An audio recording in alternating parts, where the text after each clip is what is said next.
Tonight, 28 people forced out of their apartments. Firefighters have been on the scene throughout the night and all day today, putting out some hot spots. 11Alive's Erica Murphy caught up with a few people who lost everything in the fire.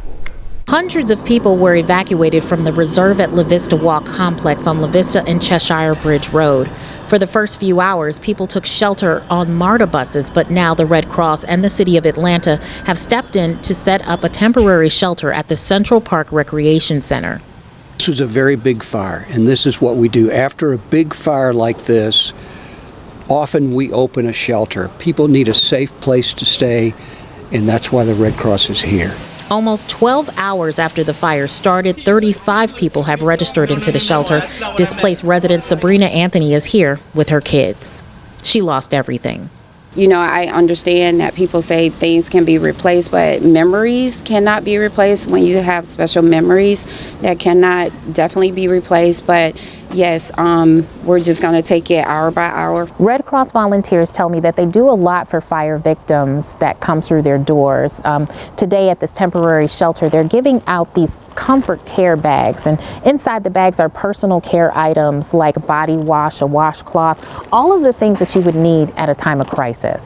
They're going to get a warm place to stay, warm meals, blankets, good care, the best we can give on the worst day of their life. Fire officials say arson investigators will come out to assess the damage and the cause of the fire. It's unclear if or when residents will be allowed inside the building. Reporting from Atlanta, Erica Murphy, 11Alive News.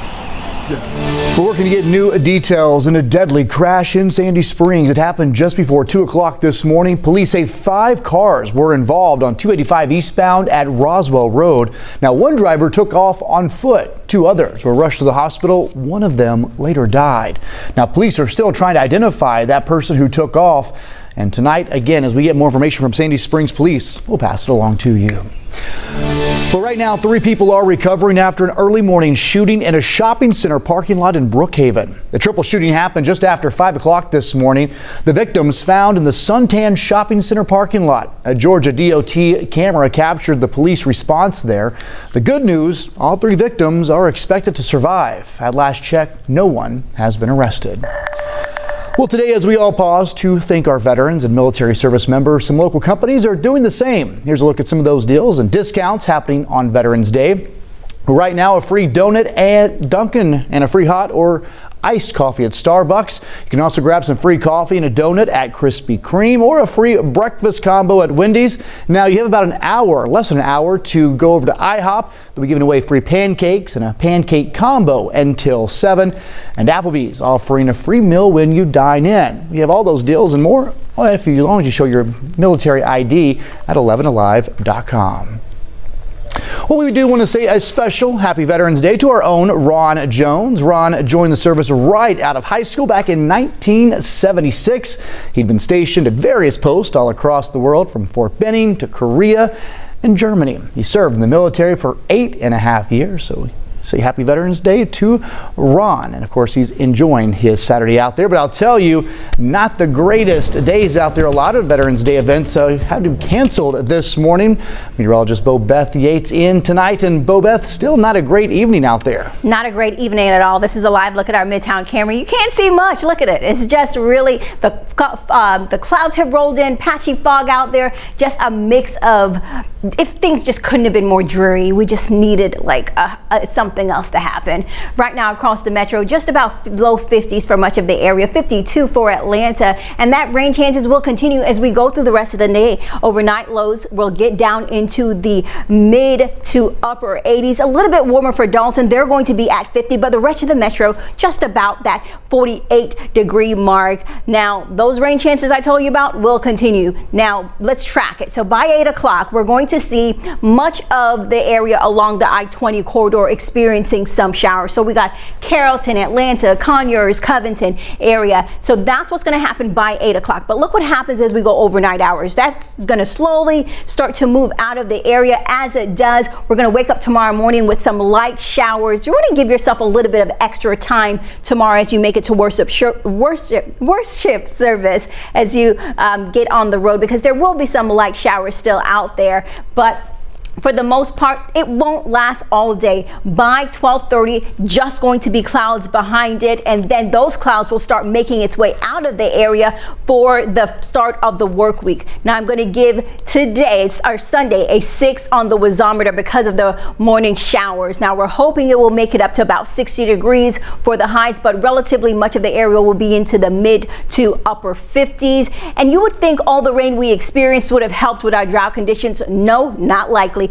For much of the area, we didn't even make it into point 1, so those drought conditions still persist. We got absolutely drought, and as we make our way north to North Georgia, extreme drought conditions still persist. Now those rain chances are coming back. Again, we're going to have Sunday 70% chance of rain in the morning hours. No rain on Monday, but the rain coming back for the rest of the week, slightly tapering off by Friday where it clears out. Sending it back to you. Well, Beth, thanks so much. Taking a live look right now at Sanford Stadium tonight as the Bulldogs get ready for kickoff in just about an hour. Even the bad weather not keeping folks from getting in those stands. We'll have more on that coming up tonight at 11. Well, right now in Atlanta, bars have to stop serving alcohol at 2:30 a.m., but a proposal in Atlanta City Council could push closing time back. 11Alive's Don White has more on this proposed change. It's a busy Friday night of fun and friends at Fido Irish Pub in Buckhead. When people come to Atlanta, they come for our nightlife. Atlanta City Councilwoman Keisha Wade says struggling bar and restaurant owners started reaching out to her about 8 months ago. I started receiving phone calls from folks in the hospitality industry. These are bars and restaurants that indicated that they had been devastated following COVID. So she sponsored a bill to push back last call at Atlanta businesses, initially for 4 a.m., but she's amending the proposal after hearing about safety concerns. The feedback that I have received from most individuals is that 4 o'clock, but DeKalb has a 3 a.m. closing hour, to which we will mirror that. We're looking at possibly on Sunday versus the 12 a.m. rule to push it back to 2:30 for those who watch football. Most of the customers we spoke to at the pub like the idea. I think it could increase nightlife. I mean, that's part of the problem with Atlanta is that everything shuts down and nothing's happening. So it will be a very positive and make it a more fun place. I can see certainly from a police standpoint, they may have some concerns about it. But as long as the bar owner is responsible and the bartender is watching their clientele, then I think it's fine. Waite says the bill would increase liquor licenses from $5,000 to $7,500 per bar at an establishment. We could potentially ensure that all APD officers have take-home vehicles with this increased revenue to put cameras in areas that have historical patterns of crime and violence specific to the downtown area. The Atlanta Public Safety Committee will weigh in on this during their Monday meeting. Well, tonight we are learning more about a suspicious letter sent to the Fulton County Elections Office. The letter has been intercepted as FBI divisions in 6 different states now work together to track down the sender. We first brought you this story on Thursday after Secretary of State Brad Raffensperger announced a letter possibly laced with fentanyl was on its way to Fulton County. The FBI says the letter is one of 5 that were mailed to election offices in Washington State, Nevada, Oregon, California, and Texas. Retired FBI agent Daniel Brunner says now that the letters are in the hands of authorities, it'll be all hands on deck to hunt down who mailed the letter. They are going to be working very closely with the postal inspectors. They are going to be getting all that material to Quantico, to the labs, to be tested. They will be looking at the stamps, at the DNA. They will look at fibers. They're going to try and determine the origin of the envelopes, where they were purchased.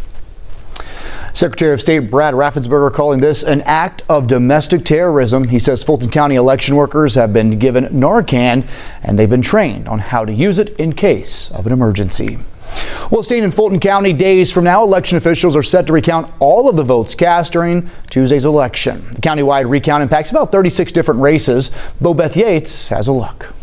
This is a prime example that every vote counts. City of South Fulton District 5 Council candidate Keosha Bell says she didn't expect her race to be so tight. Both my opponent and I, Mr. Bennett, we're both at 31%. It's only one vote. He received 404 and I received 403 votes.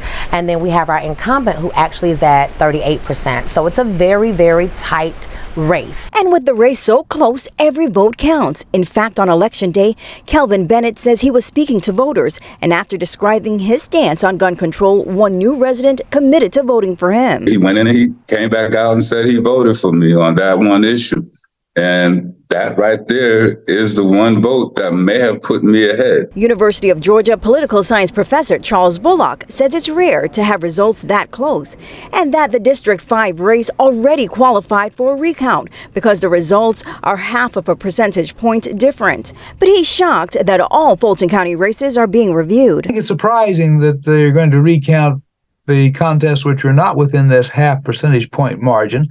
And maybe it's because there are relatively few votes, so you can do this pretty easily. And so as long as you're going through and re-inspecting these, okay, go ahead and check off all of them. Bullock adds a county-wide recount could be good practice for election officials as they get ready for the 2024 presidential race. But for the District 5 candidates, the recount comes with high stakes because none of the candidates met the 50% threshold to win the election, which means there will be a runoff. And usually only the top 2 candidates can participate in that process. Just shows the importance of getting every vote out with just one vote separating myself and Keosha Bell. You know, I'm sweating. I'm sweating to see what's decided.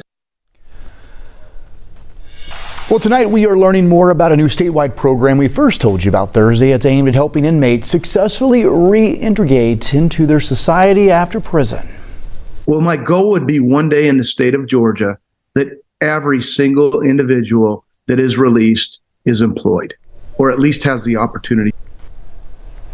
Now, Georgia's Labor Commissioner Bruce Thompson is behind the Walking the Last Mile reentry program. He says it will help solve 2 of Georgia's biggest problems: labor shortages and the state's recidivism rate. It's a personal issue for the commissioner. He says his brother struggled for years to adjust to life outside the system, but eventually he took his own life. We heard that same story around the state of Georgia on both sides of the aisle. This is not a Republican or Democratic issue. This is a societal issue. Within the program, Georgia's Department of Labor will act as the ultimate recruitment school by pairing participants with thousands of different employers to help get them back on the right track. It will include up to 70 people taking part at first, but Commissioner Thompson hopes it will eventually be an option for all former inmates.